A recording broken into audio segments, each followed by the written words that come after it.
Le choc tant attendu entre l'Olympique de Marseille et le Paris Saint-Germain a été suspendu et la tension est à son comble. Ce match, qui devait se dérouler ce lundi soir, a été reporté en raison d'intempéries sévères touchant la ville de Marseille. Ce report a mis en lumière les tractations complexes entre la Ligue de football professionnel, LFP, l'OM et le PSG. En effet, le PSG était désireux d'éviter de jouer ce soir-là, en raison de la cérémonie du Ballon d'Or qui pourrait voir des joueurs parisiens, dont Ousmane Dembélé, être honorés. Cependant, la LFP avait un règlement qui penchait clairement en faveur des Marseillais, qui souhaitaient ardemment jouer. L'article 148 du règlement des compétitions de la LFP stipule que si un match ne peut pas débuter à cause d'intempéries, il doit être reporté au lendemain. La LFP a même révélé que l'homme avait menacé d'engager une procédure légale si le match était reprogrammé à une autre date.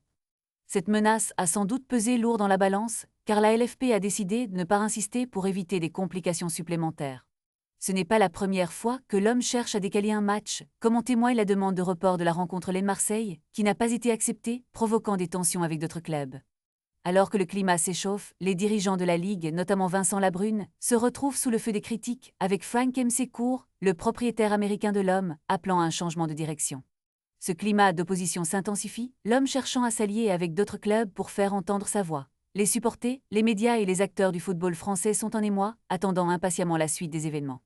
Qui remportera ce bras de fer entre la Ligue et l'homme? Le football français est en pleine tourmente, et les conséquences de ces décisions pourraient se faire sentir bien au-delà de cette rencontre.